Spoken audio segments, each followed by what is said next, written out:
Our next guest is Arkansas Congressman Tim Griffin, elected in 2010 as part of that class, the Tea Party class, if you will. He's the youngest son of a minister and a teacher.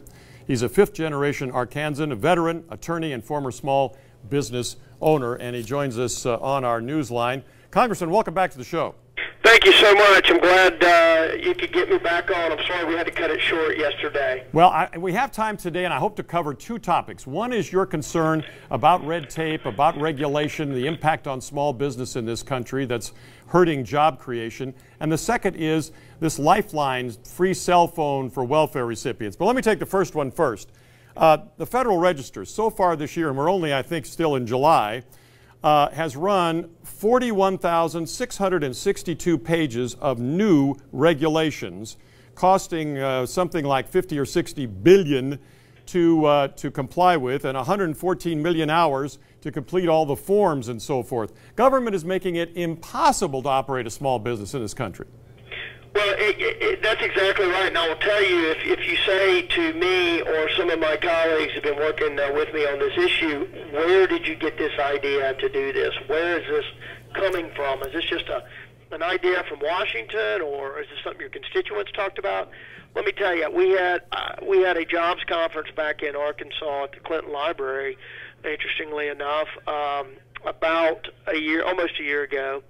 And I heard then from small and big businesses what I've been hearing from people coming into my office over the last year and a half, and that is, look, we don't mind common sense, reasonable regulations. We need basic regulations. What people mind is sort of a top-down approach where a lot of the regulations are issued without much consideration of the impact on the people that will have to live under them, where there are excessive regulations or overly burdensome, where they don't really hit the mark.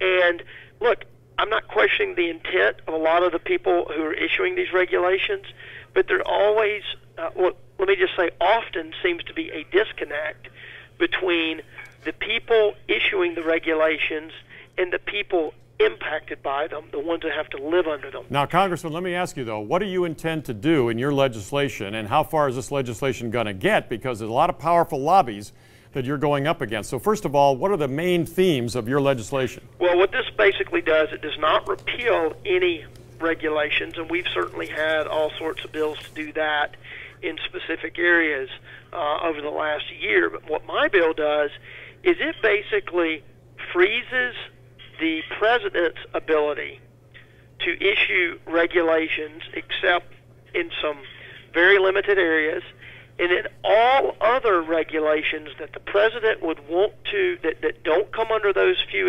exceptions, all other regulations he wants to see issued, he would have to run by Congress. He would have to propose them to Congress and run by us, which is similar to the REINS Act that we passed earlier this year. And what that does is it says, look, Congress is the one that authorizes regulations in the first place in legislation, so Congress ought to have a role in approving them after they're drafted. Under the current system, they're not. So it freezes the president all the pending major regulations, those that have $100 million impact or more, freezes them, but then gives the president a way to get the ones he thinks are important approved. He just has to run them by Congress. Now, and this goes in effect and Congressman, I understand that we're going to run out of time, but let me just ask you again. Yep. How far is this going to get? Sounds like a great idea, but what about your colleagues? Overwhelmingly, I believe, and it will go to the Senate. And a lot of people have said, well, look, you don't think it's going to go anywhere in the Senate? I'll say, well, look, I'm the eternal optimist, but here's the deal. If we only pass things in the House that we knew the Senate would vote on, we wouldn't be doing anything, because the Senate doesn't vote much on anything.